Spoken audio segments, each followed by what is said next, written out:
Hey everyone, welcome to the final GOCC of the semester. Today we're going to have Yifeng Huang from the University of Michigan talking about generating function from counting mutually annihilating matrices and alike. And before we start, I just want to remind everyone of the main tenets of GOCC. We are all learning, everyone has something to contribute, and no one has all the answers. So I'm really excited for this talk. Let's hear it, Yifeng. Thanks for invitation. For the audiences that might have attended the talks on the same topic on GSCC before, I just want to say that I will have some other topics I haven't had time to elaborate it before. But this is totally followable for new listener for the talk. Okay. So this time I'm going to pose the main type of problem. This problem is kind of general. Problem one is consider bunch of polynomials in several variables. Then we ask how many tuples of matrices that are mutually commuting and satisfy all these polynomial equations. And note that this same set of polynomials can ask one question for each choice of n. So we can also ask, if we fix all these polynomials and of course a number of variables, how does the number grow with n? One small remark here is that this f1 of a only makes sense precisely because all these matrices are commuting. Okay. And we also have a related problem. What if we impose additional conditions to some or all of the matrices, such as nilpotency, invertibility, or some factorization statistics of the characteristic polynomial? So for example, we can say all the eigenvalues of this matrix is 1, or we can say there is no, or we can say the matrices has no eigenvalue 1. So such kind of statistics. Okay. And turns out that different specialization of this problem is studied by many different people. And in fact, after putting that into a nice general framework, it turns out that we can precisely identify what we have known and what we haven't known. And we also know a lot of this in families of examples rather than some special cases. Although this problem from it looks like it seems that it's only solvable for some lucky cases, but turns out it's not. There's a very general framework that can solve families of cases. Okay, so let's look at some historical cases that people have studied. First, a story case, one variable, no polynomial condition. Then we are just counting n by n matrices, and there are q to n squared of them. Okay, and if there are two variables and no polynomial condition, then this problem one asks how many pairs of commuting matrices are there. And this is a matrix in 1960s that gives the answer in terms of the numerator of this generating functions. And this generating function has a nice factorization. It is meromorphic in the unit disk, and it cannot be extended outside the unit disk. Or we could have one variable, one polynomial f. Then this problem one is asking how many n by n matrices are there satisfying f of a equals to 0. And it turns out to be a result of Stone in 1988 using the technique of cycle index. And it says that this asymptotic answer is this, and it depends on the degree of f.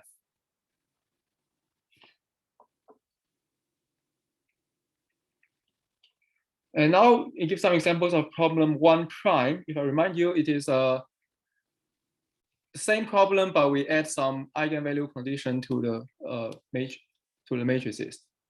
So the first result of this kind is find Herstein in 1958. The number of n by n nilpotent matrices is q to n squared minus n. So there's a probability q to minus n of a random matrix to be nilpotent. And we can also do, again, two variables, no equation, but the condition is both matrices are nilpotent. Then this is again given by a very similar generating function. And the only difference between this one and the previous one is that the J starts from 2 instead of 0. And again, a result of Stone. Oh, actually, it's not exactly result of Stone. It's using the same method of Kong and Stone. We can count how many matrices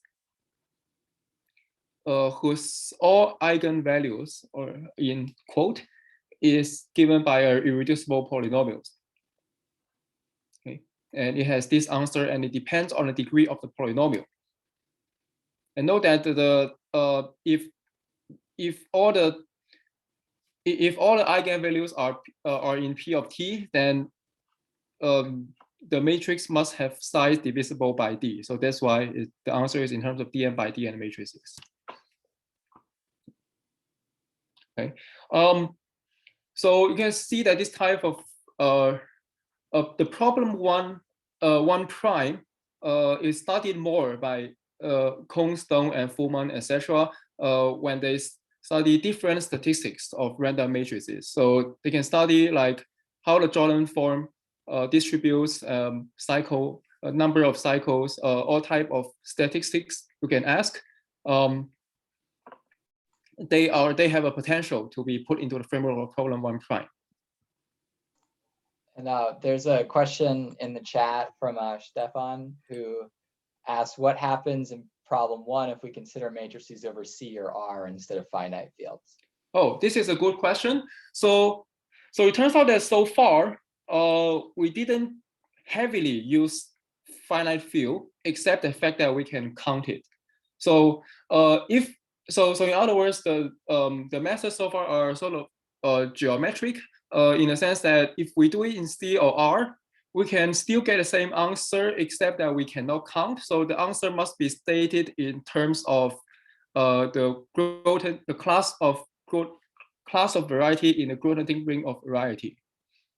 So in other words, we can look at the set of all this, and we can give a cell decomposition. Except the topology could be bad, but set theoretically we can give a nice decomposition to them. So in principle, we can say it that way. It's just that it's more elementary to say if we use finite field. So nothing essential about finite field is ever used. Okay. So at this point, there's several natural questions asked. What are known so far? Is there any pattern behind all this? And what open cases seems interesting? So we'll discuss them in the talk. The pattern is best understood using the following generating function. So let's introduce this particular notation here. So remember the problem one starts with a bunch of variables and bunch of polynomials. So let's put those information in a single ring R and denote by z hat R of x to be the numerator is the answer to problem one, and then we always put this denominator no matter how many variables are there, and we put that into a generating function. Of course, this notation implicitly assumes that this function only depends only on R, not on the full data. We'll explain why this is true later. Note that the numerator is indeed answer to problem one. Okay, this boldface A just means A1 to AN. Okay. And the important thing is that at this moment, R just seems to be a bookkeeping thing, but we shouldn't think of it as a bookkeeping thing. We should really think of R geometrically. So we'll consider a fine variety x equal to spec of R, namely variety cut out by all those equations. So we can talk about its dimensions, smoothness, and singularities. And for those who are not not very familiar with geometry, it is enough to just think of them topologically. By pretending those polynomials are over C and think of X as the set of points that satisfy all those polynomials. This is some shape in a complex space, and the dimension of X is really the complex dimension And it is smooth if this thing is a complex manifold, and the singularity can be visualized likewise. Of course, borrowing some bad cases in low characteristic and borrowing the thing that the coefficient really live in FQ but not in C. And because X, this variety X and R carry the same amount of information, we just denote X hat X to be X hat of R.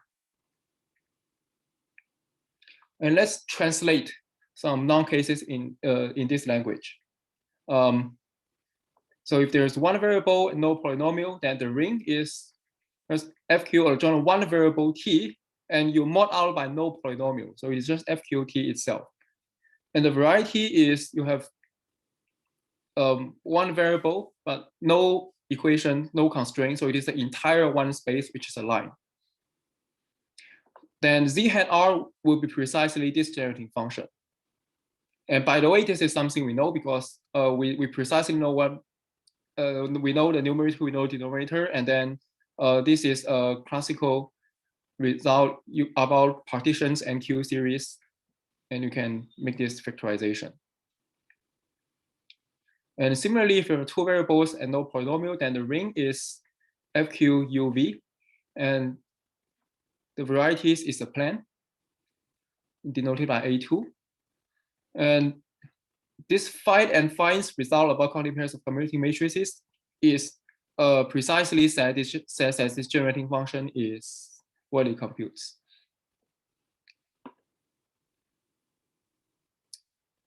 And it turns out that the knowledge about a line and a plane generalizes to all smooth curves and smooth surfaces. And this is the a conclusion. And first of all, we need to recall the Hasse-Zeta function. This is the thing that appears in the answer. And this is the version that is a rational function in X. Not like the Riemann zeta function, but more like the zeta function to q to minus s, something like that. So this is this version of Hasse-Zeta function, and we have this for example. And if you know it, then you know what it means. You know which version you choose. And then the conclusion is that if X is smooth curve or a smooth surface, then it can be given by an infinite product. And since that each vector is a simple rational function given by the geometry, so we have very good idea about where the zeros are and where the poles are. Okay. Any question? So so far this is almost everything we know about this. And what my work is about is the next new case. Okay, we know smooth curve, we know smooth surface. The next thing we don't know is high dimension or singular thing. And it turns out that high dimension should be hopeless. So we deal with the singular curve. And not only that, the first type of singular curve, which has a nodal singularity, right? So UV equals 0 is a union of X and Y axis. The singularity is a node. Okay, so the result goes follows. This is nothing but a matrix counting result about counting matrices such that A and B kill each other. So this is the name mutually annihilating matrices. Okay, and the most remarkable fact about this is that the generating function made by this has this surprising factorization. And using this factorization, we know that the original generating function has a meromorphic continuation to all of C, and we identify where the poles are. In particular, they are all double poles. Okay. And here the HQ is an explicit entire function. Okay. So we remark that if we can, for original power series, some naive analysis can tell you that the radius of convergence is 1.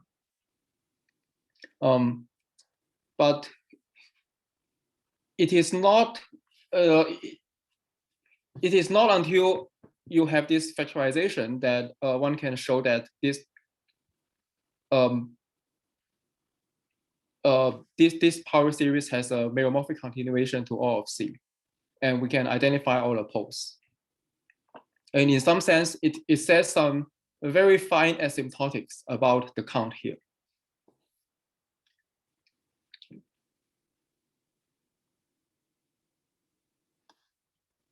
Okay, so this concludes everything we know about problem 1.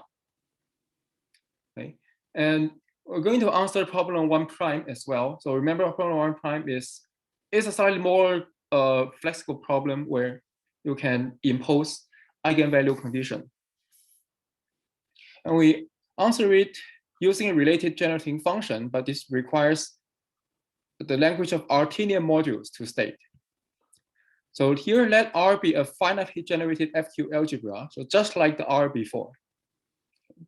And P be a maximal ideal. An Artinian module over the local ring RP is an RP module that is a finite dimensional vector space over FQ. So for example, this is an example, and you can tweak all these numbers and copies of direct sums. But if it has RP itself, then it is not an Artinian because it will be infinite dimension over FQ. Also note that not all Artinian modules can be written like this if R is not a Dedekind domain.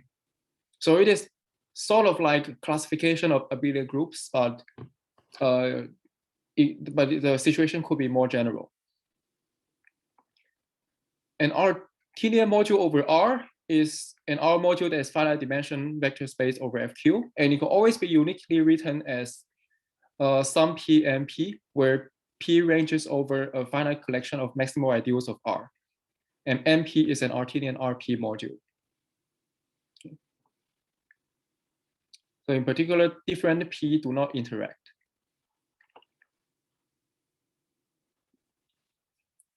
And now let S be R or RP above. So S be a finitely generated FQ algebra or its localization at a maximal ideal. And we can define this generating function. Okay, so S could be global or local. But here you range over all Artinian modules of S, and you weight that by 1 over size of automorphism group, which is a finite group because everything is over FQ.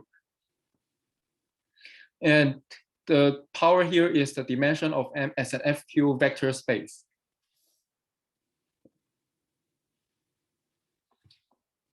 And the most important thing here is that when S is R, then this definition agrees with the previous one using matrix counting. And here is the reason. In order to give an R module structure to FQN, we need to specify how R acts on it. But that's the same thing as specifying how T1 through Tm acts on this vector space. And because Ti and Tj commute, so these matrices must commute, and they should satisfy all this polynomial. And there's an ambiguity. It comes from simultaneous conjugation by an invertible matrix of n by n. And to deal with this ambiguity, this is precisely the job of orbit stabilizer theorem. And the proof finishes and turns out if you compute this out, everything will match. And that's also why the denominator is always the denominator in the matrix definition here or here is always size of GLN of FQ, because that is the size of the entire group in the orbit stabilizer theorem.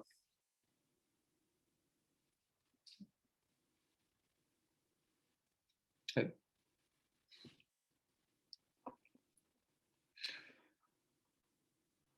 Okay, but the new thing we introduced really here is the z hat of RP. Okay, z hat of R is the old thing, but with a new formula to define it. But z hat of RP is new. And the good thing is that for the z hat of RP type, we can also translate that into a matrix counting generating function. Okay, so take this example: R is FQ adjoint T. P is the ideal generated by T, and S to be the S are localized at this maximal ideal, then this Z hat will be the generating function of counting nilpotent matrices, simply because an Artinian RP module is actually a subset of Artinian R module. And this is precisely the subset of Artinian R module that are killed by a power of T. Okay. So while Artinian R module, if you put Artinian R module here, that will count all matrices in the numerator. And by the same argument, if we replace that by Artinian RP module, that will count nilpotent matrices in the numerator. Yeah. And for a similar example, if P is not T, but a more general irreducible polynomial, which could have higher degree, then this Z hat of RP will be this, where here the statement is characteristic polynomial A is a power of P of T, but that is the same thing as saying that the rational canonical form of A has only blocks associated to the polynomial P of T.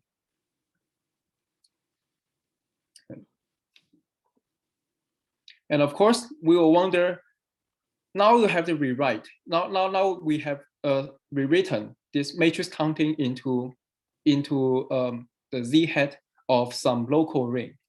And how do we find this left-hand side out? Okay. So that is answered in here. So if an instance of problem 1 prime can be somehow converted to a question of this Z hat, then here is what we know. So first of all, you can pass to the completion of the ring, because Artinian RP modules and Artinian RP hat modules are the same thing. And it turns out that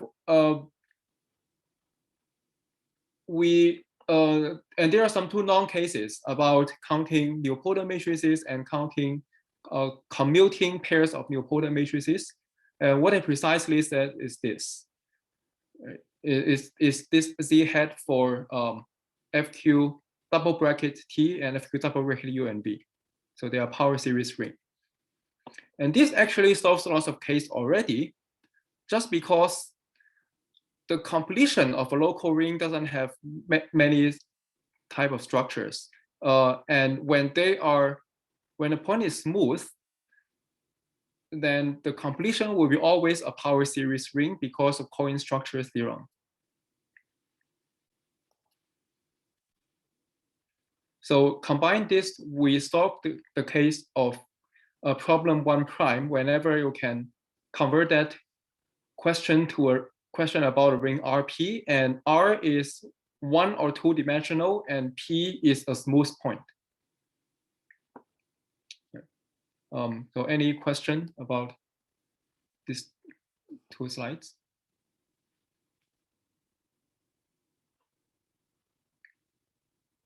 Okay. And now this is the parallel new result of problem 1 prime, which I call theorem 1 prime. So it says that if we count commuting a mutually annihilating nilpotent matrices, then you get a very similar generating function factorization, except that it starts from 1 minus Q inverse X rather than starting from 1 minus X.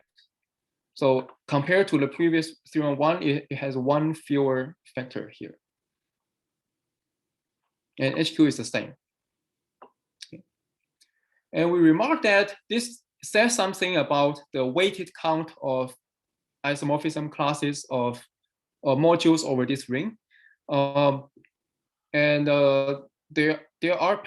is a paper that classified Artinian modules over this ring. And of course, the classification was in K bracket UV, but we know the hard part is really just on the singularity. You have the decomposition there. So the the question of the classification of Artinian modules over here is equivalent to the classification here. Okay, so there is a classification, although I find that it is almost impossible to use this classification and use a weighted count definition to solve this matrix counting problem. And so I think this is also an interesting part, that although z hat of local ring is defined that way, there's almost no case where we can directly use the definition there. And the simplest method is always convert that to a matrix counting question. But there are more subtlety here, and I will mention that again when I get to the idea of proof of these theorems. Okay, so here are the sketch of proofs. So I start with theorem 1 first. So we count all matrices that kill each other. Okay. So surprisingly, the counting is not that hard. It's actually elementary to do. So to count such matrices, we fix the rank of A first. And it turns out that the number of B that annihilate A mutually only depend on rank of A. Okay, and it turns out that the main reason is that, well, B, if you look at A equals B equals 0, then this is really a linear equation in B, and then it's not hard to solve for B, solve for how many degree of freedoms there in B. Okay, so that you can write down left-hand side explicitly, and this turned out to be an infinite sum. And in the infinite sum, of course, I take the quotient already, so that's why you have some fraction coming in. Here I denote T is Q 1 over Q. Then the sum involves all partitions. Okay. Here, L of lambda is the length of partition, so number of parts of the partition, and lambda absolute value is the size, which is the number of boxes of a partition. And here the special thing is the Durfee square. Sigma 1 is the side length of the first Durfee square of lambda. And here is what Durfee square look like. The yellow square is the first Durfee square. The green square is a second Durfee square, etc. So in this picture, sigma 1 is 4 and sigma 2 is 2. Okay. So you have this infinite sum that ranges over partition. And then the thing we keep track of this partition is the number of boxes that is outside the Durfee square. Right? You can look at this. This is precisely everything but the yellow square. So, and it turns out that we can rewrite this sum by fixing the size of first two Durfee squares. Okay, so you get a double sum regarding sigma 1 and sigma 2.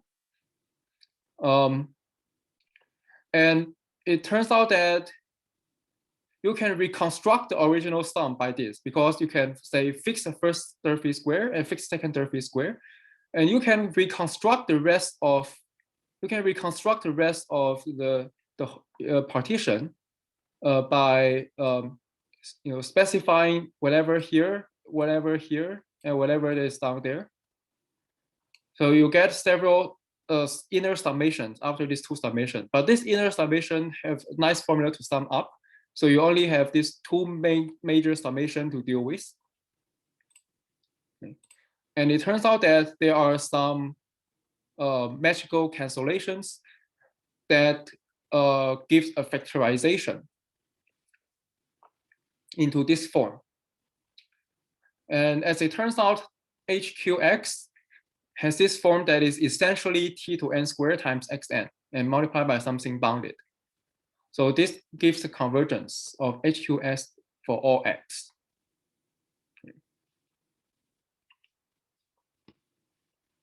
So the main remark here is that the proof here is completely combinatoric, and none of this geometric picture before is ever used in the proof of the main theorem. but that is probably the job of the geometry does, because it basically reduces, among all types of open question, you reduce it to this particular question that you can solve by combinatorics. And the power will be more obvious when I look at the theorem 1 prime. So theorem 1 prime counts how many nilpotent matrices are there that mutually kill each other.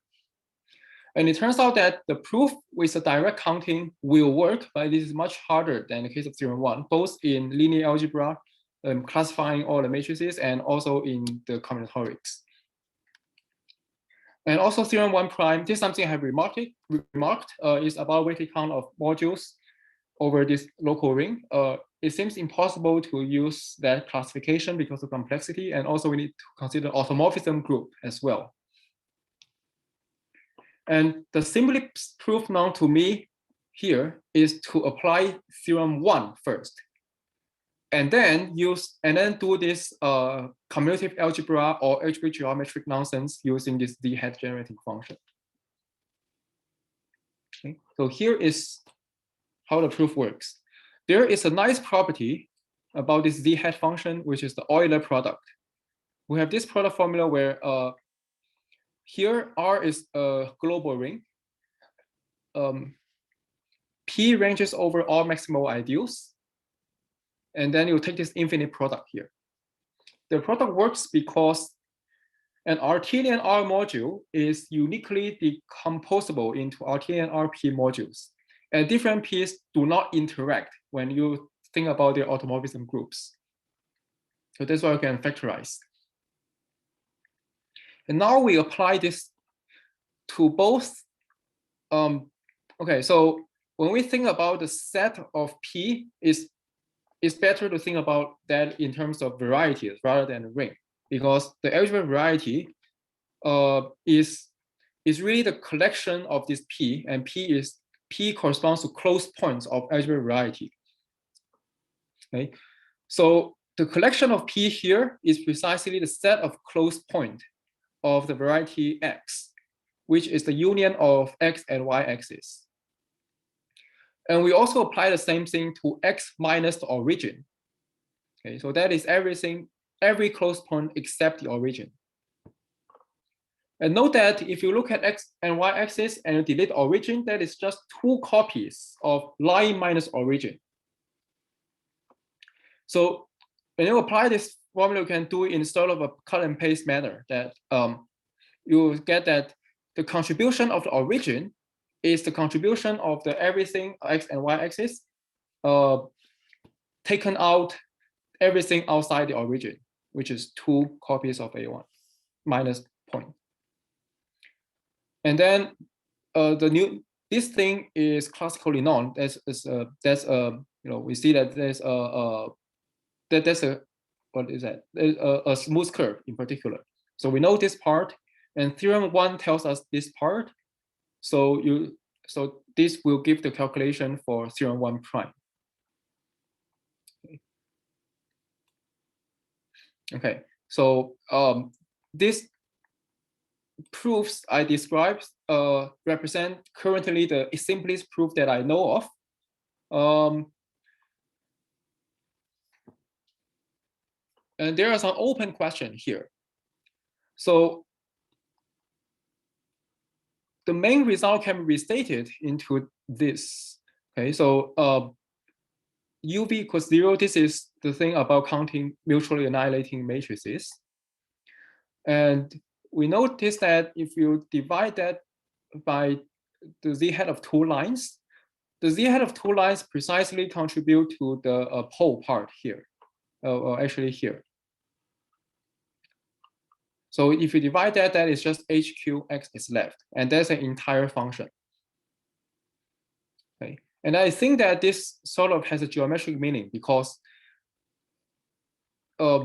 if you resolve the singularity of X and Y axis, you precisely get 2 lines. And this thing being entire sort of says that these 2 z-hat functions do not differ that much. So the conjecture I make here is, if X is any curve with some singularities, and of course this planar condition is subject to change. It depends on what it actually turns out to be. and assume x tilde will be a resolution of singularity, then if you take the similar quotient here, it will be an entire function. And remark that because of the Euler product and the global local nature of this problem, the question only depends on the type of singularity. So we can study the singularity one by one, right? So the main result implies the conjecture holds for all nodes. And in particular, we can ask for other singularity like the cusp, which is v squared equals u cubed. And the conjecture will predict that the asymptotics will be this, and in particular, it's a -1 power times the entire function. And note that this conjecture actually says something untrivial in combinatorics, because without that, it will seem weird to see that if you use uv equals 0 here, or you can use u squared equals to v squared here. Then if you use v squared equals to u squared here, then you have the same thing, except it will be a -2 power here. Everything will be double pole. But if you use v squared equals to u cubed here, then this conjecture predicts that this is a power -1 instead of power -2. So this could be a testing point about this conjecture. And some final remark is that z hat z actually has a much more geometric interpretation. For example, you can think of it as a point count of the stack of finite length coherent shapes over x, whatever that means. But although there are many geometric pictures, I don't know a geometric proof of the main result. So the main result so far, the simplest proof is the one I gave, which is purely combinatorial. So I will guess that attempt for a conjecture might shed some light on a geometric proof even of the main result. And also the form of HQZ is too complicated so that it is not likely to be a consequence of general arguments in algebraic geometry. So in particular, I have tried to use those stack point count theorem, try to do something, it doesn't work out. There's some very recent observation. The case where x is 0-dimensional is surprisingly interesting. So z hat x seem to be entire function and related to partial theta functions. Examples to try out include this. And of course, there is already a class of examples that are tried out, which is Stone's result. If you go really back here, if you look at the last result, it really fits into the dimensional 0-dimension picture here, right? Because this corresponds to the variety, one variable, so fq adjoint x quotient by f. So this will be a 0-dimensional variety that is not necessarily reduced. And this asymptotics here will tell us that the generating function of this will be an entire function. And we are not sure if other cases like this will be entire, but actually this doesn't seem too hard, right? But it will be very interesting if there exists a geometric proof at here. Okay. So anyway, I think the time is not up, but I should leave more time for Q&A, and that is everything of the talk. Thank you. All right, let's thank Yifeng.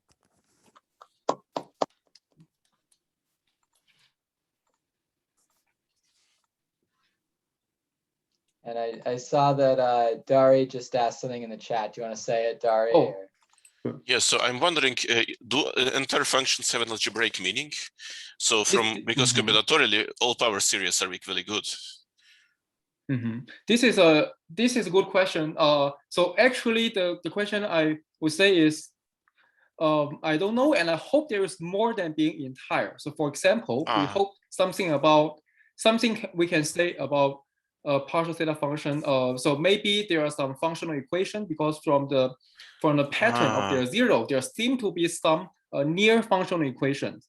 And then ultimately, so you'll see that this function has a q or q inverse there. So this is really a double, it's really a power series in 2 variables, x and q inverse. And I believe that we really don't want to fix q. to make it just a function in X, right? We think that there must be something interesting as a 2-variable power series. But so far, since there is no much thing I can guess, so in being entire is sort of the like a one checkpoint to tell you that, okay, you are done with factorization. So let's study that. Also, one more thing. Have you looked at matrices of specific forms like Toeplitz, Henkel, circulant, or whatever, block, or whatever?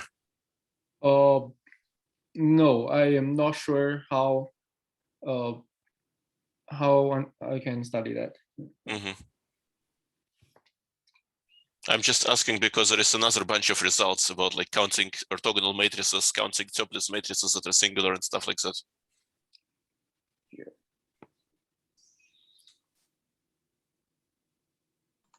So going back to theorem 1 and theorem 1 prime, are those are those the theorems that people are interested in solving, or are they used for something else? Like, is this like a tool for counting something else, or is this like the problem people want to do?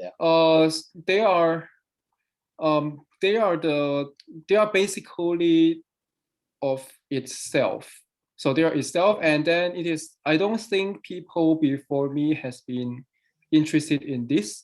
They are formulated precisely because you see you have a full answer for problem 1 when there's smooth curve and smooth surface, and this seems so general.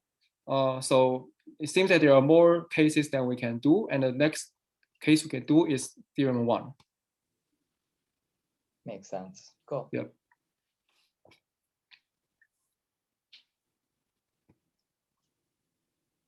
And so I guess building off that is some of the idea. I'm sort of shaky on my algebraic geometry, but if you, instead of having matrices, if those were just numbers, does that like look like, if it's if n equals, if it's one-dimensional, then that is the Hathaway zeta function, I think. Okay. So maybe yeah, that's or a version of you that. can think of it like as a natural generalization of something. Cool. Oh yeah. Yes. That is something to do with. There are some branch called like they study the motivicity of different objects. So for example, you have something called point count. So like just counting the FQ point. Okay. So that is nice enough that they behave well with cut and paste or something.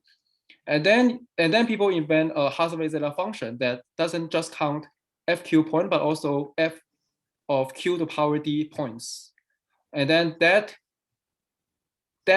preserves some of this motivicity in cut and paste. And then that actually works very well.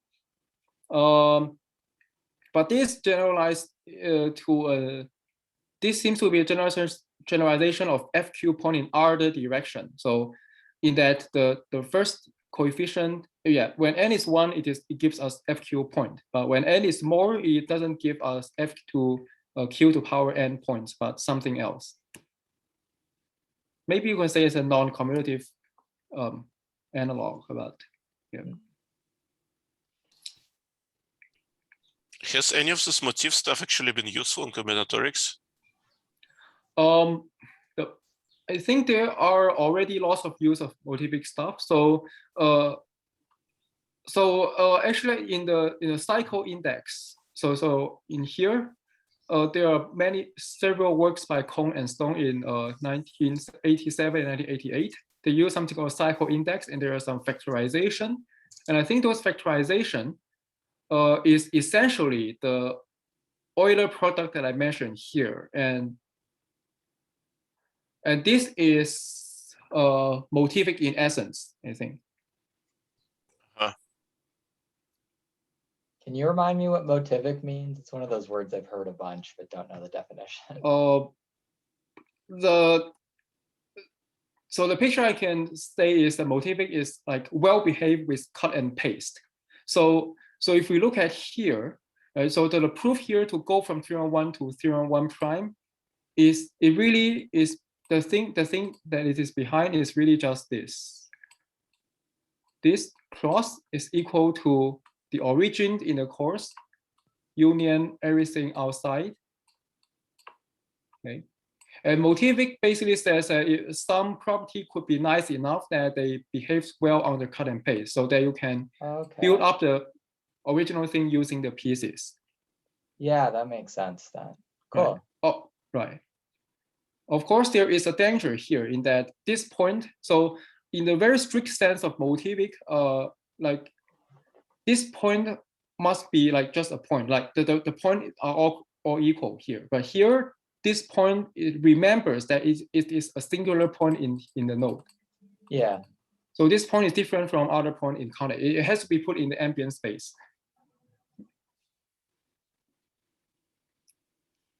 which is unlike in Hathaway zeta function, where in Hathaway zeta function, you really can do cut and paste. A point is the point. Cool.